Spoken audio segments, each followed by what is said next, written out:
Morning students, हमारे आज के क्लास में हम लोग जो है what the tale of Custard dragon में यूज़ किए हुए पोएटिक डिवाइसेस के बारे में बात करने वाले हैं।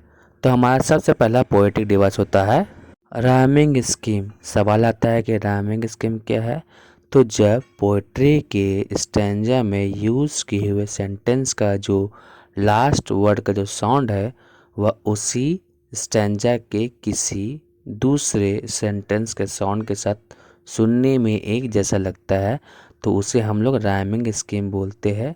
जैसे पहला स्टैंजा में देखा जा रहा है हाउस और माउस, जो ये दोनों राइम कर रहे हैं। साथ ही साथ वेगन और ड्रैगन का जो साउंड है वो भी एक दूसरे के साथ राइम कर रहा है।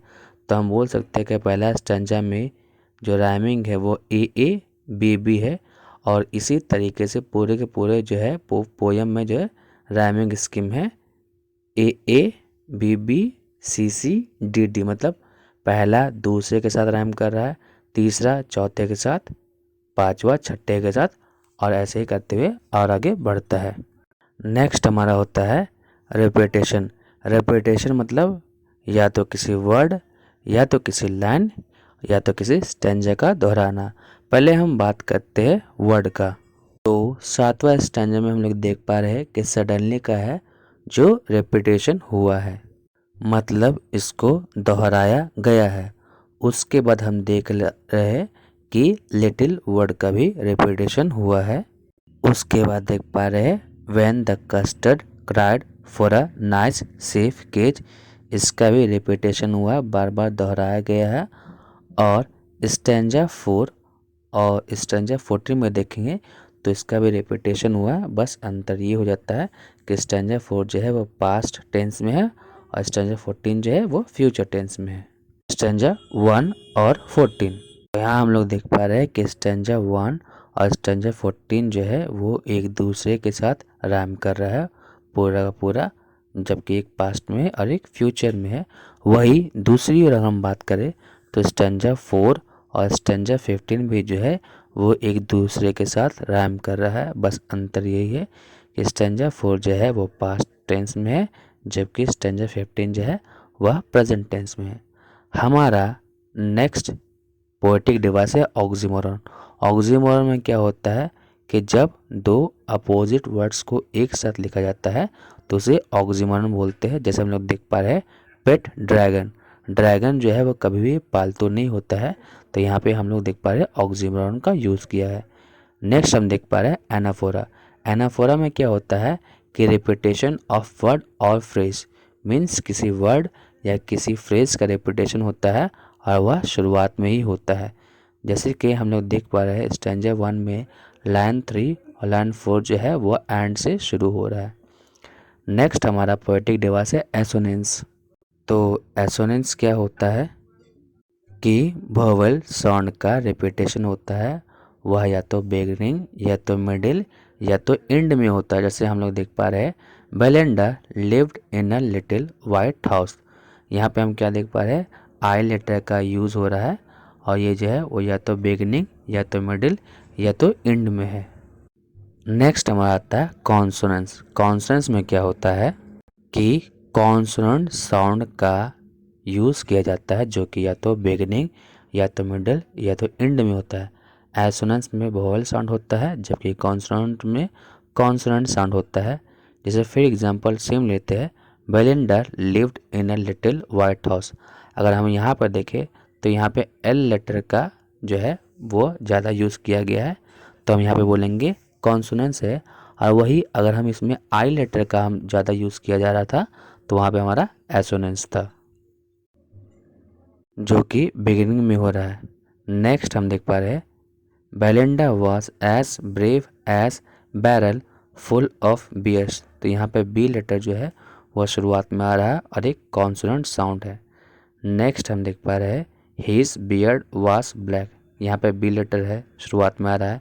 ही हेल्ड हिज, यहाँ पे एच लेटर शुरुआत में आ रहा है। गर्ब्ड सम ग्रॉग, यहाँ पे जी लेटर शुरुआत में आ रहा है। ग्ली डिड गायरेट, यहाँ पे जी लेटर शुरुआत में आ रहा है।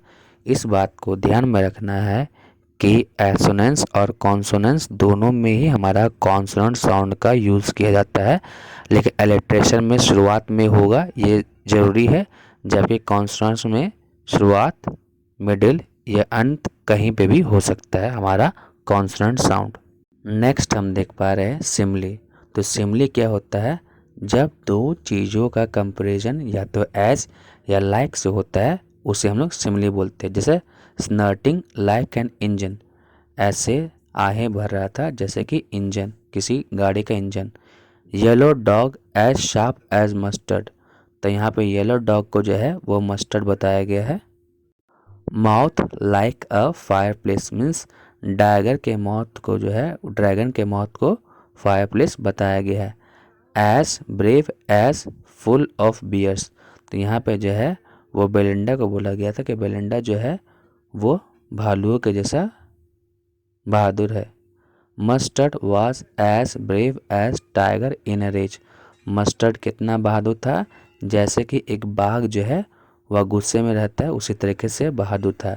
तो यह सिमिली क्या होता है, जब हम दो चीज़ों का कंपैरिजन करते हैं एज और लाइक को दे करके उसे सिमिली बोलते हैं। इसी के साथ साथ हमारा मेटाफर आता है। मेटाफर क्या होता है, वहाँ पे हम लोग कंपैरिजन करते हैं लेकिन वहाँ पे एज या लाइक का इस्तेमाल नहीं किया जाता है। जैसे यहाँ ड्रैगन के बारे में बताया गया था, चिमनी फॉर एज नोज, मतलब कस्टर्ड द ड्रैगन के नोज को क्या बोला गया है, चिमनी। नेक्स्ट हमारा आता है पोएटिक डिवाइस एल्यूजन। एल्यूजन क्या होता है, किसी भी फेमस पर्सन का रेफरेंस लेना एल्यूजन कहलाता है। जैसे हम लोगों ने पर्सिवल लिया है, क्योंकि पर्सिवल के बारे में हम लोग क्या जानता है, वो किंग आर्थर के समय के थे, एक नाइट जो कि किसी कारण से किंग नाइट के दरबार से भाग गए थे। और जो कस्टर्ड ड्रैगन जो है उसे पर्सिवल बोला गया है क्योंकि वो भी कहीं ना कहीं थोड़ा बहुत डरपोक दिख रहा था। पर्सोनिफिकेशन क्या होता है, जब हम किसी नॉन ह्यूमन को, मतलब जो इंसान नहीं है, उसे ह्यूमन क्वालिटी देते हैं उसे पर्सोनिफिकेशन बोला जाता है। जैसे कि यहाँ पर ड्रैगन को ही, हिज या हिम करके बुलाया गया है। तो ही, हिज या हिम जो है वह एक तरह का ह्यूमन क्वालिटी है और ये जो है वो ड्रैगन को दिया गया था। तो हम बोल सकते हैं कि यहाँ पे पर्सोनिफिकेशन का इस्तेमाल किया गया है। ओनोमेटोपिया हमारा आता है नेक्स्ट पोएट्री डिवाइस। तो ओनोमेटोपिया क्या होता है, जब हम किसी तरह का साउंड वर्ड का इस्तेमाल करते हैं पोयम में तो उसे ओनोमेटोपिया बोलते हैं। जैसे ब्लिंक पलके झपकना, वेक, क्लैटर, जैंगलिंग, म्याउच, ओह और ग्राउंडलिंग। तो इन सब के बारे में बात करें तो यह एक तरह का साउंड वर्ड होता है। तो या तो बिल्ली की आवाज़ निकालना या ठहाके मार के हंसना, इन सब में क्या होता है, हम लोग किसी न किसी तरह का साउंड को सुनते हैं, एक्सपीरियंस करते हैं। नेक्स्ट और लास्ट हमारा पोएटिक डिवाइस होता है ट्रांसफ़र एपिथेट। सवाल आता है ट्रांसफ़र एपिथेट क्या होता है। तो जब नाउन के साथ एक एडजेक्टिव जुड़ा हुआ होता है लेकिन वह एडजेक्टिव उस नाउन के लिए ना इस्तेमाल होकर के किसी दूसरे नाउन के लिए इस्तेमाल होता है, उसे ट्रांसफ़र एपिथेट बोलते हैं। जैसे but, mustard, fled, with, terrified, Yelp. तो हम लोग यहाँ पर देख पा रहे हैं टेरिफाइड और येल्प। येल्प होता है किसी तरह का चिल्लाना, तो यहाँ पर टेरिफाइड जो हो गया, ऐसा देखा जा रहा है कि वह जो है किसके लिए इस्तेमाल किया गया है, येल्प के लिए, चिल्लाने के लिए। जबकि वह जो है वह मस्टर्ड के लिए बोला गया था कि मस्टर्ड जो है वो डर गया था और डर से चिल्लाया था। तो यहाँ पे चिल्लाने जो है वो डर नहीं है, डरा कौन है, मस्टर्ड। तो इसी के साथ हमारा आज का क्लास समाप्त होता है। So I think our today's video was quite beneficial to you. If you like the video, subscribe to our channel for latest update. Until then stay tuned, thank you.